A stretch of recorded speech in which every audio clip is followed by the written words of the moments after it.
जय श्री कृष्णा। आइए सुनते हैं ज्येष्ठ माह में सुनी जाने वाली 23वें दिन की कथा। शुक्राचार्य के द्वारा दिए गए श्राप को स्वीकारने के बाद बलि वामन के पास जाने लगे। तब शुक्राचार्य ने कहा, हे दानवराज, यह विनाश केवल तुम्हारे लिए ही नहीं बल्कि समस्त दानव वंश का है और हम सब के लिए अपमान की बात है। शुक्राचार्य ने चेतावनी दी। यही नहीं बल्कि एक दानव ने न्यायपूर्ण शासन किया है, धर्म का पालन किया है और विष्णु को भिक्षा दी है। इस प्रकार समस्त दानव वंश के लिए यश का भी तो कारण बन सकता है। बलि यो कहकर वामन के पास पहुँचे। इसके बाद बलि चक्रवर्ती की पत्नी विंध्यावली स्वर्ण कलश में जल ले आई। स्वर्ण थाल में वामन के चरण धोए। उस जल को बलि ने अपने सर पर छिड़क लिया। तब बोले, हे वामन रूपधारी, आप जैसे महान व्यक्ति का मेरे पास दान के लिए पहुँचना मेरे पूर्व जन्म के पुण्यों का फल है। आप जो कुछ चाहते हैं मांग लीजिए।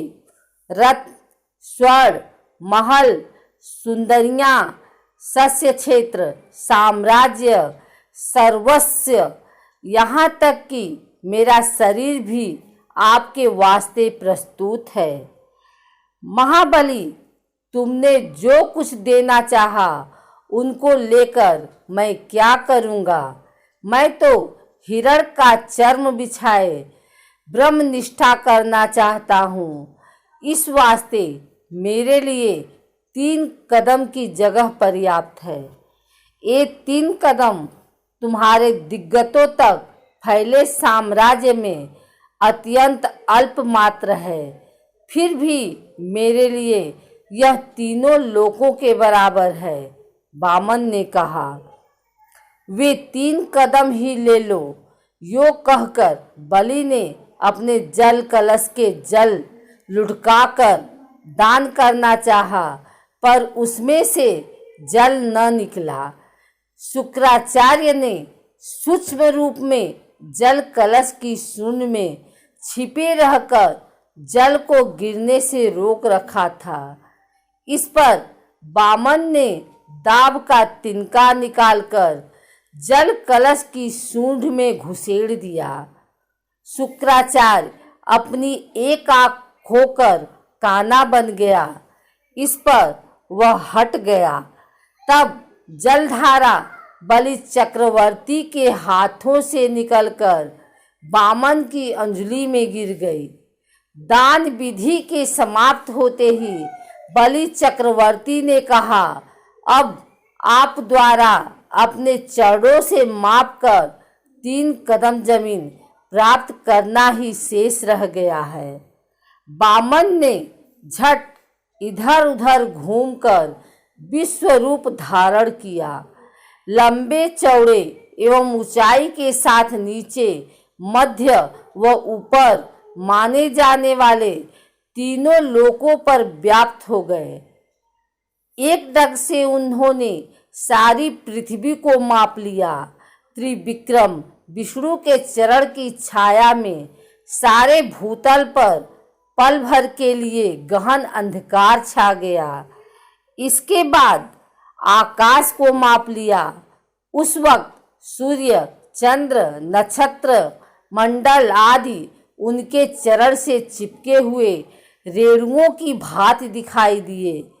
तब ब्रह्मा ने अपने कमंडलू के जल से विष्णु के चरणों का अभिषेक किया। विष्णु के चरण से फिसलने वाला जल आकाश गंगा का रूप धरकर स्वर्ग में मंदाकिनी के रूप में प्रवाहित हुआ।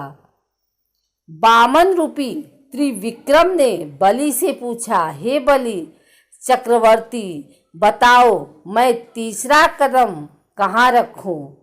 हे त्रिविक्रम, लीजिए यह मेरा सिर, इस पर अपना चरण रखिए।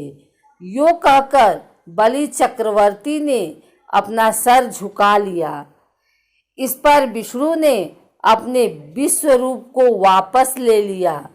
फिर से बामन बनकर बलि के सर पर चरण रखकर बोले, बलि, पृथ्वी तथा आकाश को पूर्ण रूप से मापने वाला यह मेरा चरण तुम्हारे सर को पूर्ण रूप से माप नहीं पा रहा है। उस समय प्रहलाद ने वहां पर प्रवेश कर कहा, भगवान, मेरा पोता आपका शत्रु नहीं है, उस पर अनुग्रह कीजिए। बलि चक्रवर्ती की पत्नी विंध्यावली ने कहा, वामनवर, मेरे पति का किसी भी प्रकार से अहित न हो, ऐसा अनुग्रह कीजिए। बहन, आपके पति के लिए हानि पहुंचाना किसी के लिए भी संभव नहीं है, इसलिए तो मैंने याचक बनकर उनसे दान लिया है। इनका धार्मिक बल ही कुछ ऐसा है। यो समझाकर वामन प्रहलाद की ओर मुड़कर बोले, जानते हो बलि मेरे लिए कितने प्रिय व्यक्ति हैं? यह कहते वामन विष्णु की संपूर्ण कलाओं के साथ शोभित हो लंबे वेत्र दंड समेत दिखाई दिए। हे बलि चक्रवर्ती, तुम्हारी समता करने वाला आज तक कोई न हुआ और न होगा। आदर्शपूर्ण शासन करने वाले चक्रवर्तियों में तुम्हारा ही नाम प्रथम होगा। मैं तुम्हें सूतल में भेज रहा हूँ। पाताल लोकों के अधिपति बनकर शांति एवं सुख के साथ चिरंजीवी बनकर रहोगे। तुम्हारी पत्नी तथा तुम्हारा दादा प्रहलाद भी तुम्हारे साथ होंगे। मैं तुम्हारे सूतल द्वार का इसी प्रकार दंडपाणी बनकर तुम्हारा रक्षक रहूंगा। यो कहकर वामनावतार विष्णु अंतर ध्यान हो गए। बलि चक्रवर्ती सूतल लोक में पहुंचकर पाताल सम्राट के रूप में प्रतिदिन विष्णु के चरणों की अर्चना करने लगे। इस कारण देवताओं को स्वर्ग और इंद्र को स्वर्ग पर आधिपत्य फिर से प्राप्त हुए। बलि के सूतल लोक के द्वार पर वेत्र दंडधारी विष्णु पहरा दे रहे थे। उन्हीं दिनों रावण सूतल पर विजय पाने के लिए पहुंचा। वह इस विचार से सूतल लोक में प्रवेश करने लगा कि आखिर यह बौना मेरा क्या बिगाड़ सकता है। तब विष्णु ने विशाल रूप धरकर अपने पैर के नाखून से रावण को रोका। रावण लंका में जा गिरा और बेहोश हो गया। इसके बाद उसने कभी पाताल की ओर आंख उठाकर देखने की हिम्मत नहीं की। बलि चक्रवर्ती का यह नियम था कि वह जिस प्रदेश पर शासन करते थे उसका निरीक्षण अदृश्य रूप में वर्ष में एक बार कम से कम अवश्य करते थे। इसी विचार से पृथ्वी पर अपने सुसंपन्नता एवं शांतिपूर्ण शासन तथा वहाँ की सस्य श्यामल फसलों का वे निरीक्षण करने आए। वे सस्यों को पुष्टि और जीवनी शक्ति प्रदान करते, कृमि कीटों से उनकी रक्षा करते।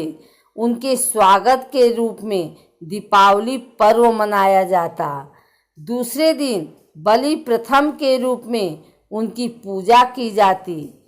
वामन के त्रिविक्रम आकाश विजय के चिन्ह के रूप में आकाश दीप सजाया जाता। दक्षिण महासमुद्र में बलि चक्रवर्ती के पृथ्वी पर पहुंचने के द्वार के रूप में एक द्वीप उत्पन्न हुआ जो बाली द्वीप के नाम से प्रसिद्ध है। बाली चक्रवर्ती